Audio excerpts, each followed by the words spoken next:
मेरे ससुर जी गांव के बहुत मशहूर पहलवान और जमींदार हैं। मेरे पति शहर में सरकारी नौकरी करते हैं।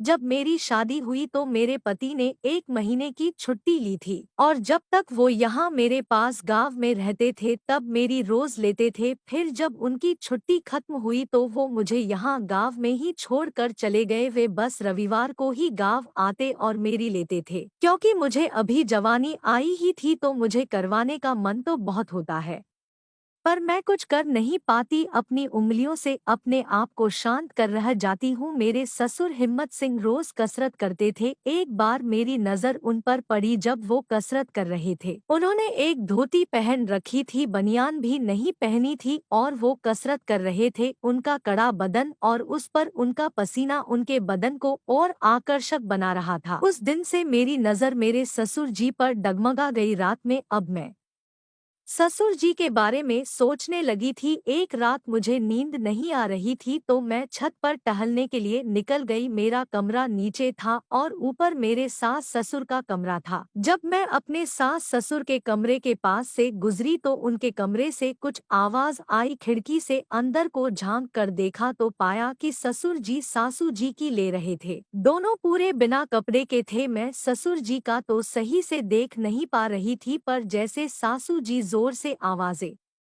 निकाल रही थी उससे समझ में आ रहा था कि ससुर जी का कितना बड़ा होगा। मैं वहीं खिड़की पर खड़ी अपनी में उंगलियां करने लगी। सासू जी उनसे छूटने की कोशिश करने लगी पर ससुर जी का पहलवानी बदन सासू जी को छोड़ ही नहीं रहा था। 15 मिनट तक मुंह में करने के बाद ससुर जी पानी भर दिए। फिर उन्होंने सासू जी को छोड़ा। सासू जी का मुंह रोने जैसा हो रहा था। यह देख मेरी भी उत्तेजना बढ़ रही थी। ससुर जी के बारे में सोचते हुए मुझे कब नींद आ गई पता ही नहीं चला।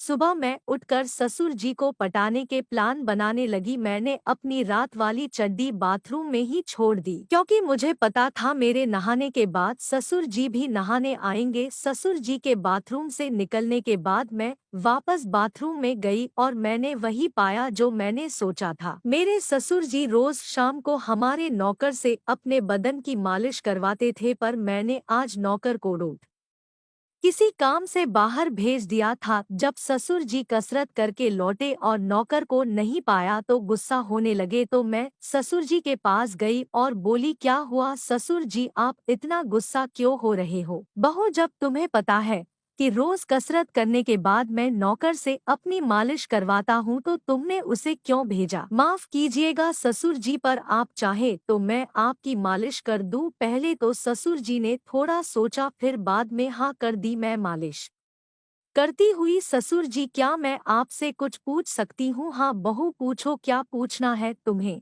ससुर जी आप इतने हट्टे कट्टे हो, आपका बदन भी बहुत जोशीला है, तो सासू जी आपको खुश कर लेती है या नहीं? ससुर जी बोले, तुम्हारा कहने का क्या मतलब है बहू? मैं बोली, क्या सासू जी आपको संतुष्ट कर पाती है? क्योंकि आपके जैसे मजबूत बदन वाले को तो मेरी उम्र की औरत भी बहुत मुश्किल से संतुष्ट कर पाएगी। यह बोल मैं ससुर जी के शरीर पर हाथ फेरने लगी। ससुर जी मुस्कुराते हुए, ये तो तूने सही बोला बहू, वो तेरी बूढ़ी सास कहाँ मेरे को संतुष्ट पाएगी। पर तू बता बहू, लल्ला तुझे खुश रखता है या नहीं? अब मैं क्या बताऊं ससुर जी, वो सिर्फ रविवार को आते हैं, उसमें भी एक बार ही कर पाते हैं। अब उनमें आपके जैसा जोश कहाँ ससुर जी? ससुर जी का खड़ा होने लगा था। बहू, अगर तुझे कुछ भी चाहिए तो मुझसे बोलना, मैं तुझे दूंगा। मैं बोली, अब एक जवान औरत को क्या चाहिए होता है आपको तो पता ही होगा। यह बोल मैंने ससुर जी का धोती के ऊपर से पकड़ लिया। ससुर जी बोले, तेरी सास कहाँ है, दिख नहीं रही? मैं बोली, वो पड़ोसी के यहाँ गई है।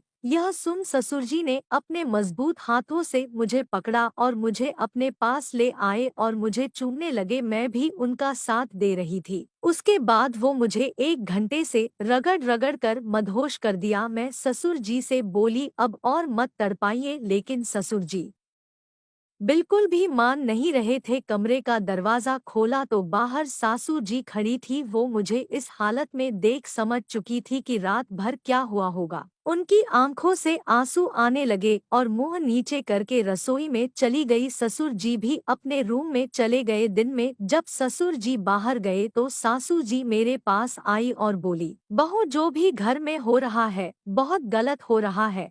क्योंकि मुझे पता था कि सासू जी ससुर जी से बहुत डरती थी।